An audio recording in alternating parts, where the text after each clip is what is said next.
আলাইকুম। আমি জানি না আমি কিভাবে এই দুটি অর্গানাইজেশন কাছে ধ্রুপদ এবং বাইরের কাছে আমার কৃতজ্ঞতা প্রকাশ করব।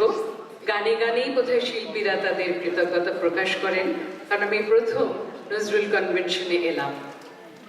আব্বাসউদ্দিন আহমেদ, যিনি আমার দাদু, তিনি কবি কাজী নজরুল ইসলামের খুব ঘনিষ্ঠ বন্ধু ছিলেন এবং তার বই থেকে পড়া অনেক গল্প, যেগুলো আমি বহু বছর ধরে টেলিভিশনে বলেছি, সেগুলো আজ মুখে মুখে ফিরছে। তেমনি একটি গল্প দিয়ে শুরু করছি। একদিন আব্বাসউদ্দিনের কথা মতো কাজীদা HMV স্টুডিওজে এলেন, এসে সবার হাতে একটি করে স্লিপ ধরিয়ে দিলেন, দিয়ে বললেন, আচ্ছা ধরো যদি 1 লাখ টাকার একটা লটারির টিকিট পাও, পয়সা পাও 1 লাখ, তাহলে স্ত্রীকে কিভাবে সাজাবে? তো সবাই একটা একটা করে লিখলো, কেউ লিখলো এই গয়না কিনবে, কেউ লিখলো এই শাড়ি কিনবে। তিনি বললেন, আমারটা শুনবে? আমি শোনাচ্ছি গানে গানে, এবং সবশেষে কি উত্তর দিয়েছিলেন সেটাও বলবো আমার গানের পরে। মোর প্রিয়া হবে ঈশ্বরানী, দেব খোপায় তারার ফুল। মোর প্রিয়া হবে ঈশ্বরানী, দেব খোপায় তারার ফুল।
when she introduced me, she had mentioned that I have translated 5 books of poet Qazi Nazrul Islam.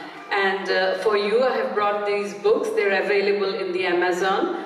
The Return of Laili 2 and The Return of Laili 1. They have all these songs that we are presenting today in this program and elsewhere. Those who are interested, especially for our new generation, we started this program by saying that we want to propagate Nazrul not only to the Bengalis but also all over the world to make it a really global village where Nazrul stands out. So when I first saw him, I was around 16 years old, and my father was named Justice Mustafa Kamal. He was named Mustafa Kamal by the poet himself because Abbasuddin was his very close friend. He went to Nazrul Islam, what name should I give for my son? And Nazrul Islam was very fond of Mustafa Kemal Atatürk of Turkey, bringing out this modern Turkey, secular Turkey. And he said, let us make his name Mustafa Kemal.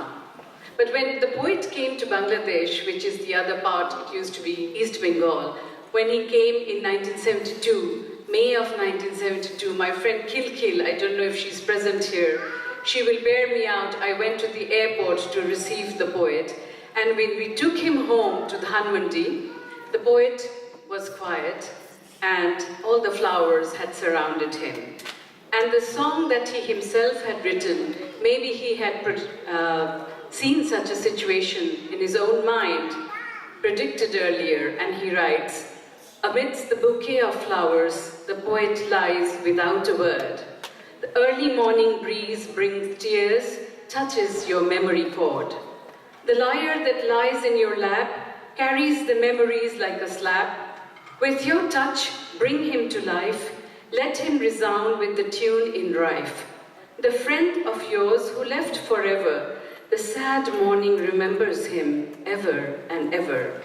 You have to forget him, he shall come no more. Look at the new love. Embrace him at your door. To soothe the wishes of the departing moon, the new radiant sun will emerge soon. And this is the song which he actually wrote in Bangla.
very common songs.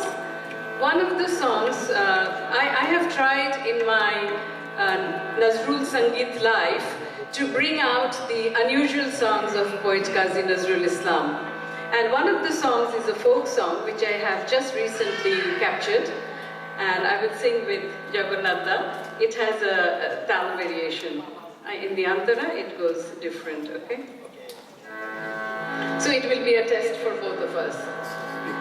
Anmoni jal nite bhashil gagori, anmoni jal nite bhashil gagori, shatar jani na ani kalo shuke mono kori, shatar jani na ani kalo shuke mono kori, anmoni jal nite bhashil gagori.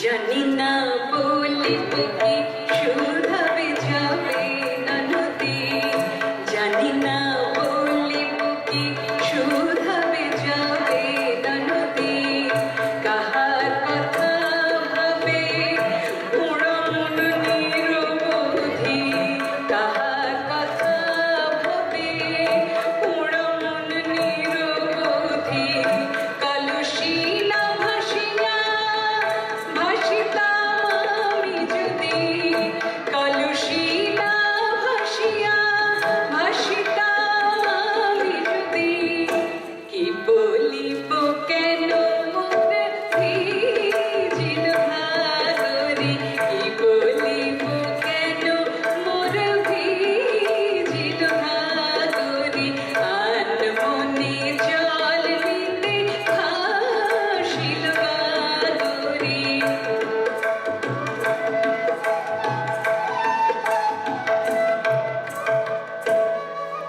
একলা কুল মধু পথ বিজন নদীর পাখি, একলা কুল মধু পথ বিজন নদীর পাখি, ডাকিল বউ কথা কও, ডাকিল বউ কথা কও, কেন হলুদ চাঁপার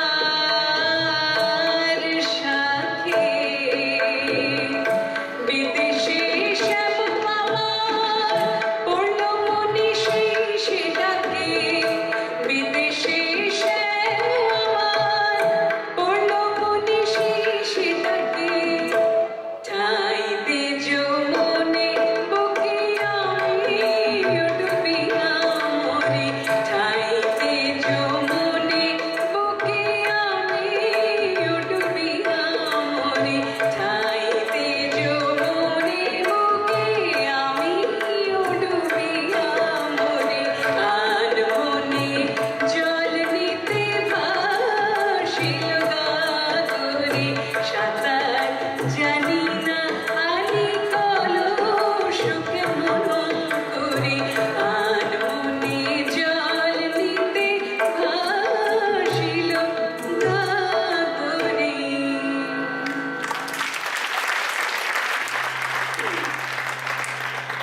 I have translated the biography of poet Qazi Nazrul Islam, and we always wonder how this poet, who was originally from Bengal, he was able to assimilate so many languages and their patterns and their literature.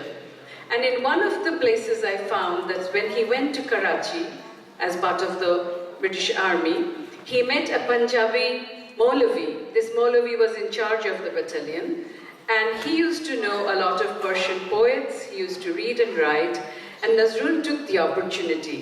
And that was the time when he translated a lot of his Persian poems from Hafiz. And later on, in his life in the 20s, 1928, 29, when he started writing, he brought out the most beautiful thing in Bangla, which is the Bangla Ghazal. I will give you a sample from there.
The reason I switched to English is because in front of me there are many non-Bengali speaking people, and much as I would love to speak in Bengali, I would love to include my non-Bengali speaking audience in understanding Nazrul and what he stood for. He was not only a literary genius, he was also a musical genius. And one day when my grandfather Abbasuddin, he hailed from Kuch Bihar, which is in the northern parts of West Bengal, and he loved the folk songs from West Bengal, and he had this secret ambition to bring out these songs into the public, and he requested HMV Studios to record these songs. HMV Studios were not so happy to record songs which had a different dialect. So one day Abbasuddin was coming into the HMV Studios, and to himself he was murmuring this song, he was just humming the song. And suddenly Nazrul came and he stood there and he said, please, just stop here, I want to write this song. So he rewrote this piece. It was in the original dialect of North Bengal, and he put it into elitist Bangla tune and Bangla language. He borrowed the tune, and the song stood like this. It is about a river named, the name of the river is Anjana, where dances the bird Kanjana. This is the theme of the song.